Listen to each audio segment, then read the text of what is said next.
Bankia y CaixaBank han anunciado que planean fusionarse y el mercado ha recibido desde luego la noticia con alborozo. El pasado viernes las acciones de Bankia se revalorizaron un 32% y las de CaixaBank subieron un 12%. Sin embargo, que la bolsa reciba una noticia con alegría no significa necesariamente que esa noticia vaya a impactar positivamente sobre el bienestar del conjunto de los ciudadanos o sobre el funcionamiento de la economía. ¿Por qué razón? Bueno, pues porque la bolsa únicamente refleja la expectativa de que los beneficios futuros de la entidad fusionada resultante van a aumentar. Por tanto, lo que sí está diciendo la bolsa es que cree que la fusión de CaixaBank y de Bankia va a ganar más dinero que CaixaBank y Bankia por separado hasta el momento. Ahora bien, que vaya a ganar más dinero no significa que se vaya a incrementar el bienestar de los ciudadanos. En un mercado libre y competitivo es cierto que si una empresa gana mucho más dinero, normalmente es un síntoma de que está generando mucho más valor para los consumidores. Ahora bien, en un mercado oligopolizado, como es el de la banca, esto no es necesariamente cierto. Que una empresa en un mercado oligopolizado vaya a ganar más dinero puede significar tanto que va a generar más valor para los consumidores, como en el caso anterior, o que va a rapiñar mayor valor a costa de los consumidores. Por tanto, el hecho de que suban las acciones en sí mismo no es ni un argumento a favor ni un argumento en contra de la fusión. En este vídeo vamos a presentar 3 argumentos a favor y 3 argumentos en contra de esta fusión. Vamos a exponer cuáles son las potencialidades de esta unión entre Bankia y CaixaBank y también cuáles son los riesgos económicos y políticos que esta fusión implica. Empecemos por el primer argumento a favor. El sector bancario en general tiene que afrontar una profundísima transformación. El modelo de banca tradicional era un modelo de banca presencial, donde lo que contaba era tener muchísimas oficinas y muchísimos trabajadores en esas oficinas para poder captar capital de la clientela y para poder otorgar créditos a esa clientela. Por tanto, era fundamental el contacto físico entre los empleados y los clientes en la banca. Ahora mismo, sin embargo, este modelo es un modelo anquilosado y carísimo, dado que la banca está transitando y va a tener que seguir transitando hacia una versión más digital, donde la relación personal va a contar menos, al menos en una primera instancia. Muchas operaciones bancarias ya no tiene sentido hacerlas presencialmente y se hacen y se seguirán haciendo digitalmente y por tanto hay una clarísima sobrecapacidad dentro del sector. Hay demasiadas oficinas, hay demasiados trabajadores de oficina que no aportan valor porque están prestando un servicio que ahora se puede proporcionar de manera mucho más asequible e incluso con mayor comodidad y facilidad para el consumidor a través de una aplicación, ya sea en un ordenador o en un teléfono móvil. Por tanto, el sector, como digo, necesita una reestructuración. Y si hay 2 entidades que necesitan reestructuración, esas 2 entidades son especialmente CaixaBank y Bankia. Si las 2 entidades se fusionan, se convertirán en el banco español con mayor número de empleados en nuestro país. En concreto, tendrían prácticamente 52.000 trabajadores, frente a, por ejemplo, los 30.000 que tiene el BBVA o los 27.000 que tiene el Banco Santander. Pero es que además no solo serían el banco con un mayor número de trabajadores, sino también con un mayor número de oficinas. El número de oficinas superaría las 6.700 frente a las 3.200 del Santander o a las 2.700 del BBVA. Por tanto, es obvio que la entidad resultante necesitará de un fuerte ajuste tanto de plantilla como de número de oficinas para abaratar sus costes, para abaratar sus gastos y por esa vía incrementar la rentabilidad. Este sería, por consiguiente, un argumento a favor de la fusión. La fusión quizás sirva como acicate, como incentivo, para acelerar la transformación de estos 2 bancos desde bancos mucho más presenciales a bancos mucho más digitales.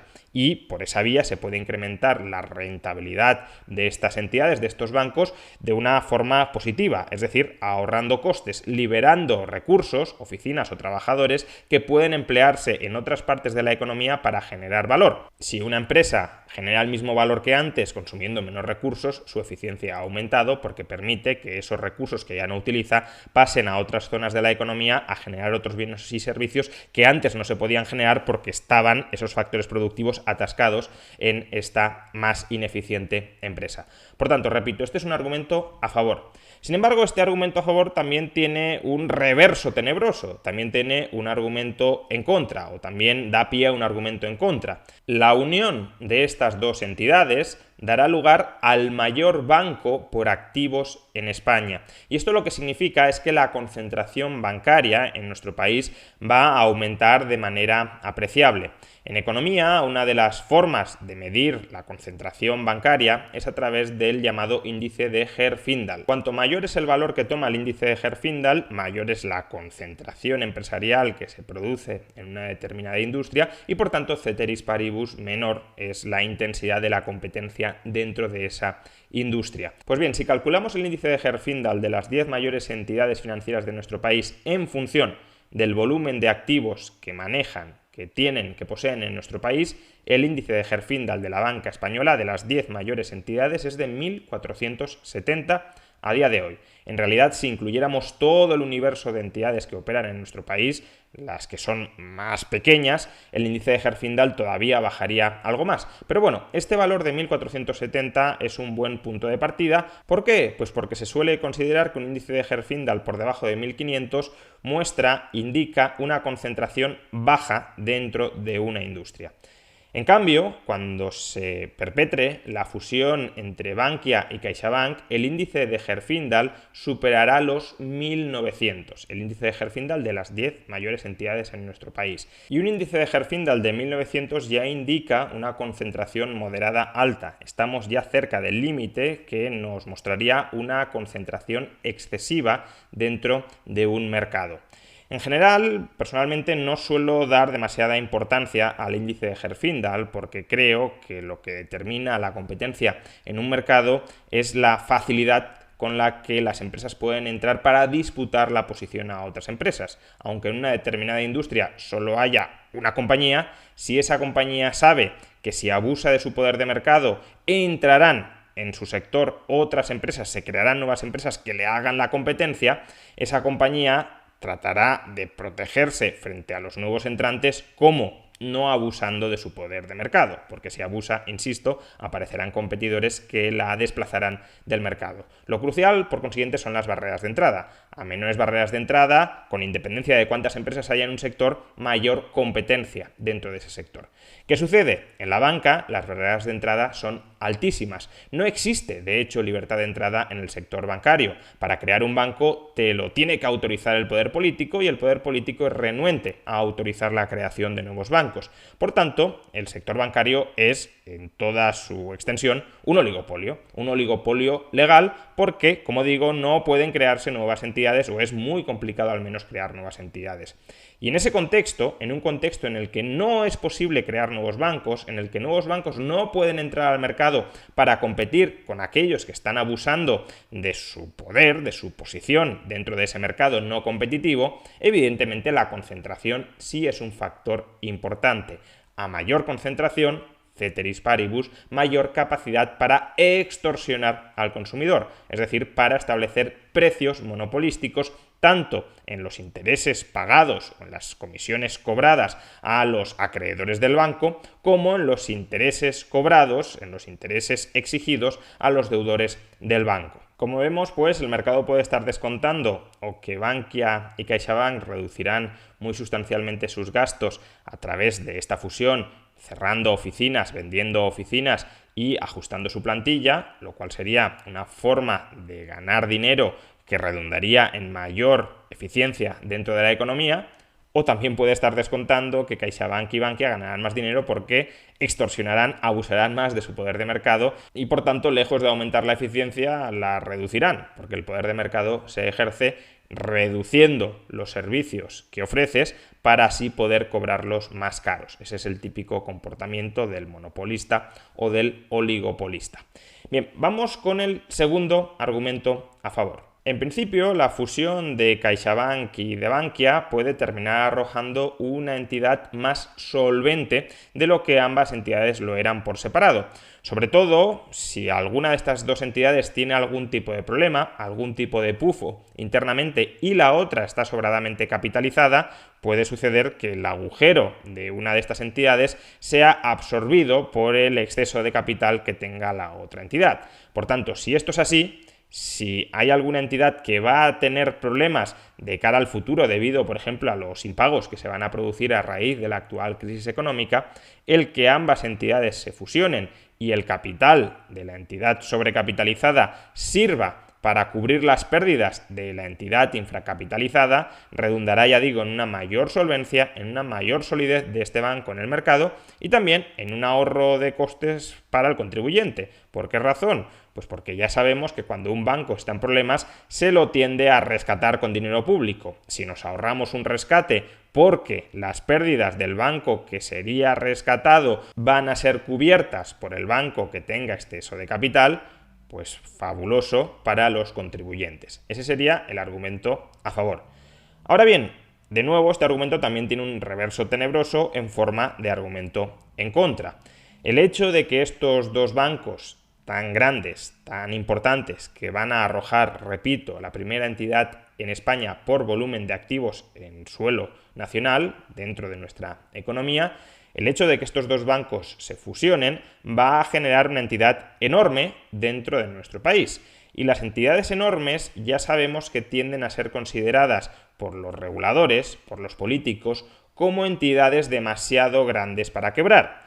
Dicho de otra manera, el hecho de que estas dos entidades se fusionen lo que hace es incrementar todavía más la probabilidad de que si tienen algún problema vayan a ser rescatados y también la cantidad de fondos que nuestros políticos o los políticos europeos van a estar dispuestos a inyectarles para evitar que quiebren y que generen problemas sistémicos dentro de nuestro sistema financiero.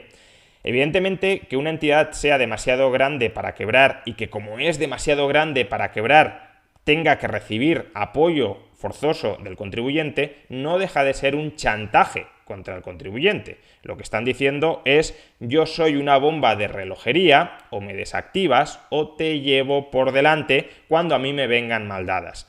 Como suelo decir, si una entidad es demasiado grande para quebrar, también debería ser demasiado grande para existir. Esta puede parecer que no es una posición muy liberal, pero creo que es todo lo contrario. Una entidad que sea demasiado grande para quebrar y que medre bajo la expectativa de que si lo hace mal será rescatada por la rapiña sobre los contribuyentes, evidentemente lo que está haciendo es aprovecharse de sus privilegios, de sus conexiones y de su capacidad de chantaje sobre el conjunto de la población. Y desde luego yo no soy partidario de limitar el tamaño de las empresas per se, pero si una empresa, insisto, fundamenta su modelo de negocio en la certeza de que si vienen mal dadas tendrá que ser forzosamente rescatada por los contribuyentes, evidentemente esa entidad está medrando, está creciendo a costa de su capacidad indirecta de parasitismo sobre los contribuyentes. En todo caso, también hay que decir que tanto Bankia como CaixaBank por separado ya eran consideradas entidades demasiado grandes para quebrar. Lo vimos en el último rescate de Bankia. Por tanto, quizá por este lado no suponga demasiada diferencia, porque en cualquier caso, si hubiese quebrado CaixaBank o si hubiese quebrado Bankia, el Estado las hubiese rescatado, o muy probablemente las hubiese rescatado. Pero en todo caso, lo que sí es posible es que la fusión incremente todavía más la predisposición al rescate y, sobre todo, como digo, la suma de fondos que deban ser inyectados por el fisco para reflotar estas entidades. Cuanto más grande sea el banco, mayor predisposición a sobrecapitalizar a la entidad resultante. Por tanto, aquí de nuevo nos encontramos con una duda. ¿Por qué se ha revalorizado el precio de las acciones de estos dos bancos? ¿Porque el mercado estima que la entidad resultante va a ser por su cuenta más solvente y que por tanto va a resistir mejor cualquier momento de crisis o de incertidumbre que aparezca en el mercado, cualquier tensión financiera que aparezca en los mercados? ¿O porque la bolsa está descontando que esta entidad tendrá una mayor capacidad para presionar, para parasitar al conjunto de la ciudadanía a través de apoyo público, ya sea vía Tesoro o vía Banco Central? Si es lo primero, pues bienvenida la fusión. Si es lo segundo, desde luego no bienvenida la fusión. Y en tercer lugar, argumento a favor y argumento en contra de esta fusión. Este tercer bloque, digamos que es un bloque más de tipo político. ¿Cuál es el argumento político a favor de la fusión? Bueno, como es sabido, Bankia fue rescatada en el año 2012 y desde entonces el Estado, como inyectó fondos, tiene una participación dentro de la entidad, una participación que ronda el 60% del conjunto de acciones de Bankia. Por tanto, el Estado tiene claramente una posición de control sobre Bankia. El Estado puede manejar Bankia como lo desee, la puede manejar a su antojo porque es el propietario mayoritario. Tiene, insisto, más de un 60% del control total. Por fortuna, parece que el grado de injerencia política en la gestión diaria de Bankia es bastante escaso. El Estado mantiene la participación, pero no está tutelando el comportamiento de Bankia. Sabemos que Podemos aspira a convertir a Bankia en un banco público y, por tanto, en un banco politizado que reparta el crédito en función de las directrices políticas del gobierno de turno y que además, si tiene pérdidas, esas pérdidas vayan continuamente contra el fisco, es decir, que sus pérdidas estén permanentemente socializadas a través del presupuesto público. Obviamente, esto sería un completo error, sería un horror, como ha explicado el gobernador del Banco de España, Pablo Hernández de Cos. Si los políticos tienen algún interés concreto en potenciar, en subsidiar, en subvencionar algún tipo de industria, por el motivo que sea, lo que tendrían que hacer es subsidiarla, subvencionarla a través del presupuesto, pero no crear un banco público para que le dé crédito barato a una determinada industria y que después, si tiene pérdidas, esos créditos no se devuelvan y esas pérdidas del banco por haber dado créditos que no se devuelven sean cubiertas por el presupuesto. Todo esto lo que hace es contaminar la gestión de lo que es un banco. Si el gobierno, insisto, quiere potenciar alguna industria a través de las políticas públicas, para eso tiene, repito, el presupuesto. No habría que convertir un banco en aquello que no debe ser para perseguir objetivos, ambiciones políticas que tienen un canal más sencillo como es el de los presupuestos. En todo caso, hasta la fecha, como he dicho, no parece que la gestión de Bankia esté politizada, lo cual es una alegría y es un acierto. Ahora bien, si tanto PP como PSOE han tenido hasta el momento el acierto de no politizar, de no entrometerse en la gestión de Bankia, ¿para qué mantenemos una participación estatal de más del 60%? ¿Por qué no liquidamos esa participación? Europa nos está requiriendo desde hace años que privaticemos Bankia, que no mantengamos al Estado como titular de Bankia. No hay ningún motivo para que el Estado esté invertido en Bankia. Si los ciudadanos quieren invertir en Bankia, que inviertan con su dinero, pero que el Estado no nos quite impuestos para invertir en Bankia. Yo no quiero ser accionista de Bankia, por tanto que liquide su participación en Bankia y si alguien, algún español, quiere serlo, pues con los impuestos que no le cobren, que adquiera acciones de Bankia. Además, el hecho de seguir teniendo una participación del 60% nos sigue exponiendo al riesgo continuado de que en algún momento cambien las tornas políticas y entonces sí se politice Bankia y se lo convierta en un instrumento de las ambiciones y de los caprichos y de los sesgos y de los intereses políticos particulares. Sin embargo, políticamente liquidar la participación que el Estado tiene en Bankia es una operación muy complicada por dos motivos. El primero, porque supondría realizar pérdidas millonarias tras el rescate de Bankia. Nuestros gobernantes nos engañaron diciendo que cuando rescatáramos a las cajas de ahorros que no íbamos a perder ni un solo euro. Esto es evidentemente falso. Vamos a perder más de 40.000 millones de euros que no se van a recuperar, pero mientras no se liquide la participación en el mayor rescate que orquestó el Estado, parece que subsiste la ilusión, el espejismo, la esperanza de que quizá en el futuro este dinero lo recuperaremos y no lo habremos perdido. Pero no, lo vamos a perder sí o sí. Por tanto, cuanto antes nos salgamos, mejor. De hecho, si hubiésemos liquidado nuestra participación en Bankia varios años atrás, habríamos recuperado más de lo que lo haremos ahora. Este es un primer obstáculo político para privatizar Bankia. El segundo, más específico del gobierno actual, es que, aunque imaginemos sectores del PSOE como Nadia Calviño sí estén a favor de privatizar Bankia, el PSOE está gobernando hoy en día con Unidas Podemos y Unidas Podemos es totalmente enemigo de privatizar Bankia. Al contrario, quiere todavía someter a Bankia a un mayor control, a una mayor tutela, a una mayor intervención política. Por tanto, si el gobierno es el que decide unilateralmente privatizar Bankia, corre el riesgo de romperse, de fracturarse, y por eso el actual gobierno de coalición PSOE-Podemos es muy dudoso que por iniciativa propia vaya a privatizar Bankia. Sin embargo, con esta fusión se consigue la excusa perfecta que necesitaba el sector, digamos, bruselense, eurocrático, tecnocrático del gobierno socialista Podemos para privatizar Bankia. Básicamente ahora lo que se nos dirá es que, bueno, el gobierno no se va a oponer a una operación de mercado y, por tanto, si la Caixa y Bankia quieren fusionarse, el gobierno lo va a autorizar. Y si el gobierno lo autoriza, la participación del Estado en la nueva entidad resultante se reducirá del 60 al 14%. Es decir, ya será una participación bastante menos relevante, que sí es factible o es más factible liquidar, porque ¿para qué va a tener el Estado una participación del 14% en una entidad que ya no puede controlar? Por tanto, el argumento político a favor de permitir, de ver con buenos ojos esta fusión, es que se permite completar el proceso de privatización de Bankia, que es algo que PSOE y Podemos, por distintas razones, han ido retrasando durante años sin ningún tipo de justificación. Sin embargo, este argumento también tiene un contrapunto, también tiene un punto negativo que conviene resaltar. Hasta el momento, Podemos como que había aparcado su reivindicación de la banca pública porque era un avispero que prefería no remover.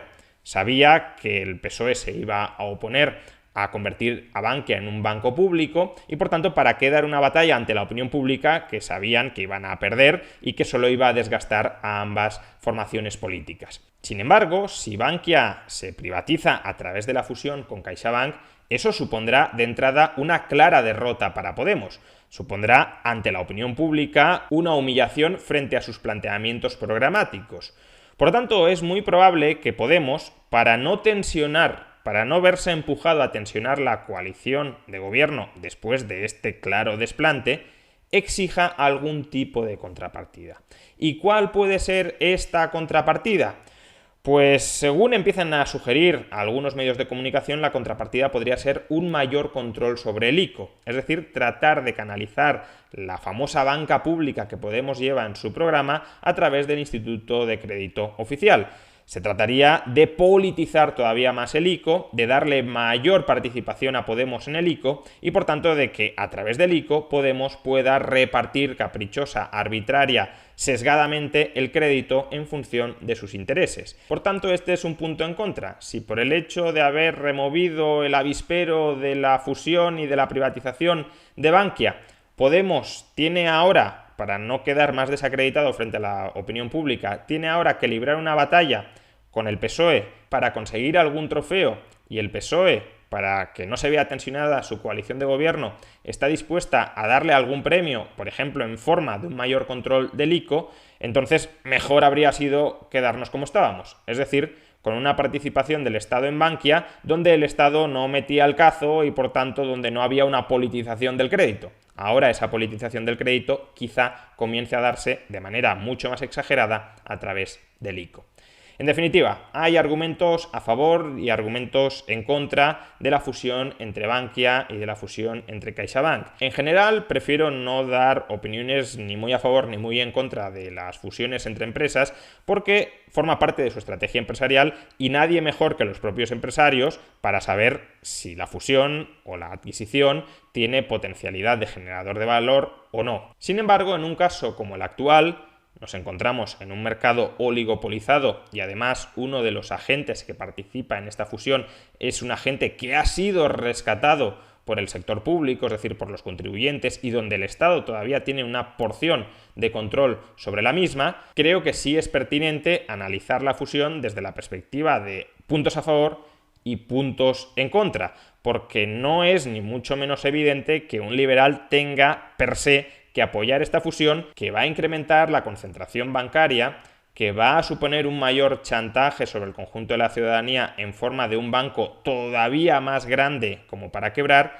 y que además puede desatar una serie de dinámicas políticas muy poco convenientes. Por supuesto, también hay argumentos a favor, como la mayor posible eficiencia interna de estas entidades, como la posibilidad de que refuercen su solvencia y como, en última instancia, acicate a que los políticos españoles hagan algo que tendrían que haber hecho hace mucho, pero que no se habían atrevido a hacer, que es privatizar Bankia. Pero como poco, creo que los argumentos a favor y los argumentos en contra se hallan más o menos en equilibrio en la balanza. El saldo positivo de esta fusión para el conjunto de los ciudadanos es, cuando menos, incierto.